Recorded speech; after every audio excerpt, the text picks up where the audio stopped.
नमस्कार जय श्री जगन्नाथ आपण मानकु मो चैनल रो अनेक अनेक अभिनंदन। लक्ष्मी नारायण वचनिका महाप्रभु रुक्मिणी बा लक्ष्मी सह विवाहर 3 दिन पर पड़े ज्येष्ठ पूर्णिमा।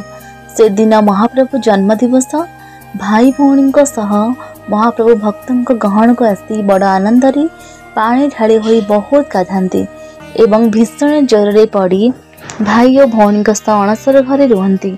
15 दिन पर सुस्थ हुअंती।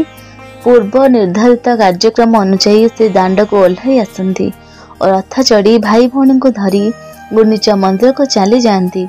स्नान विधि को जीवा पूर्व चतुर्थी होम आदि हो सारी थाए, किंतु से अणसर घरे रही सप्त मंगलार बाहा गईठाड़ फिटाकर्म आदि हो पारि न थाए। गोटे दिन भी से माँ लक्ष्मी सह एकांत बासरे बिताई न थांती। पुणी गुंडीचा यात्रा से लक्ष्मी ठाकुराणी को सांगरे न नहीं भाई भौणी को धरी बाहरी जाती। यह को घरणे सहिब। 5 दिन काल माँ अनाई बसिले प्रभुंकर किछि खोज खबर नहीं आ संभाली पाले नहीं। माँ महारोष होई दासी सेवक मान डाकी कहले मो पालिंके सज कर तो मु जाई टिके देखी आसिकी लीला चली। आड़प मंडप 150 बसिछंती केमिति आगकू जिबे। ओढ़णीटा टाणी टाणी नाकचुणा दर दे चुप कर देखिले भाई भौणी तीनिहेक आनंद चली। फुले भौणी सुभद्रा तो भाली गेल्हे होउछि कौन आउ करिबे। मोहचूर्ण टिके पकाई दे आसी बाहर देखंती तो नंदीघोष ठिया होइछि।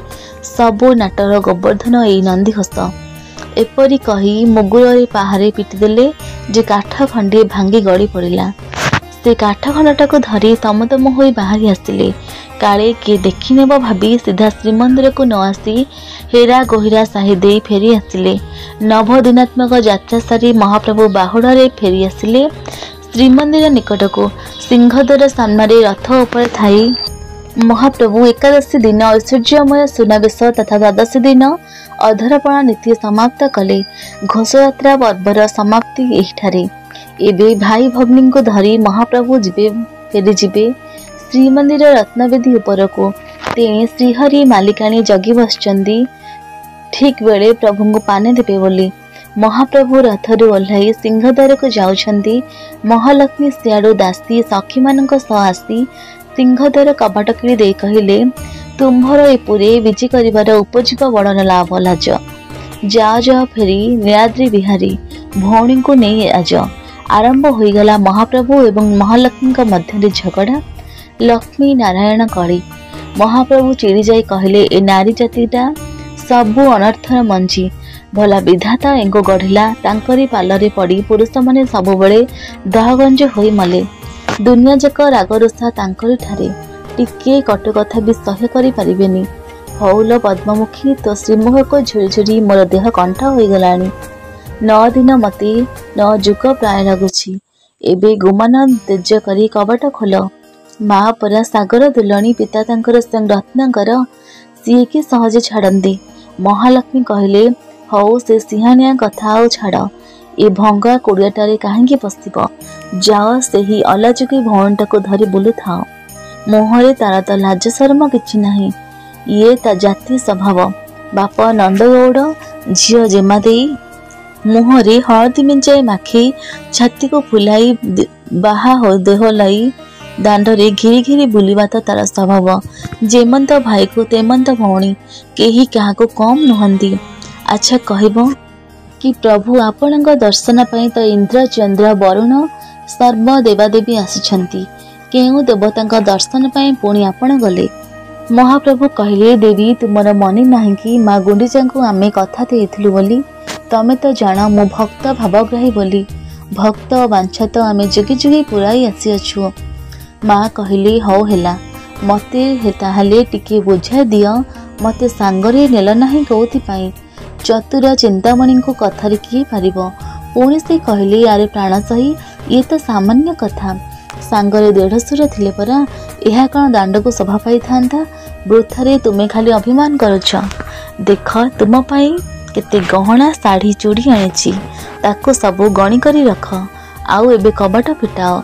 एते कहला परे मध्य महालक्ष्मी न बुझी पुणी कहले ए सब जानिछ मु से सब पई भार्जन नुहे हे सठ नागर आउ से भुलाभुली कथा न कही चली जाओ।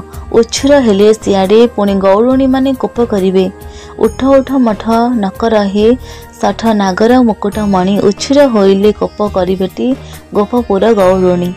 से गौरुणी को भाव मठारे काहे मिलुछि केते आखि ठराठरी केते कंठ कराकरी लाज बोली जोड़िए अक्षर तो तांका पाखरे नाही।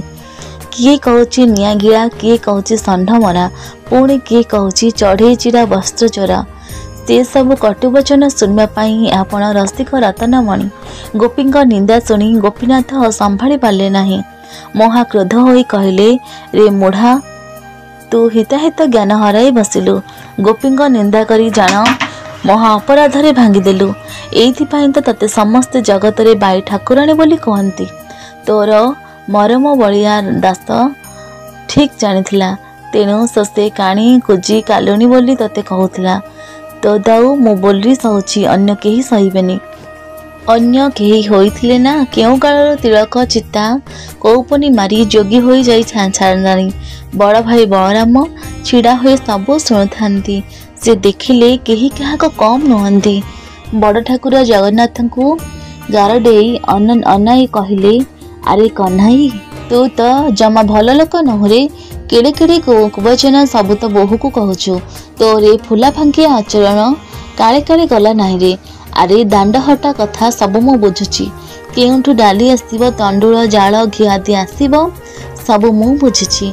सुरखुरुटी घर चढ़ाई नहीं अछि बहु तू तो साहू भलिया बस्ती पेट पकई देउछु कौन आ छुआटीए होई रहिचु कि ए सब घर खड़बड़िया कथा आ दिने जेबे मो कान शुणिबी तते निश्चय भिन्नी करदेवी।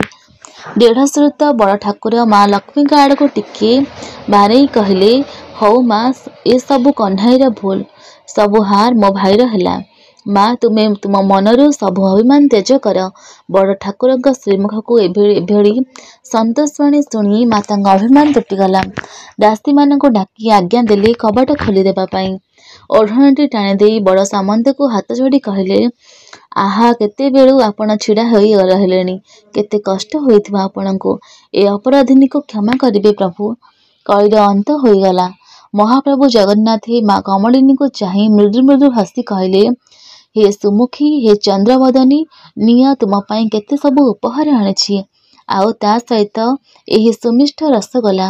महाप्रभुंकर मानवीय लीला समाप्त हैला। भक्तों घंटा घंटा हरिबोल हुड़हुड़ी ध्वनि रे ठाकुर माने हलिझुली धाड़ी पहंडी जाई विजे हेले नीलाद्रि मंडपरे। कनिक करी कवि गौरचरण दास रथयात्रा एही अंतिम पर्व नीलाद्रि विजे वर्णना देशरे गाइले लक्ष्मी नारायण मिलन होइले सर्वजने बोल हरि नारायण नाम सुमरिले तुम्भे भव सिंधु जीव तरी लक्ष्मी नारायण भजरे मानस क्षेत्र रे मिलिबा बास लक्ष्मी नारायण चरणे शरण। जय श्री जगन्नाथ। जय माँ लक्ष्मी।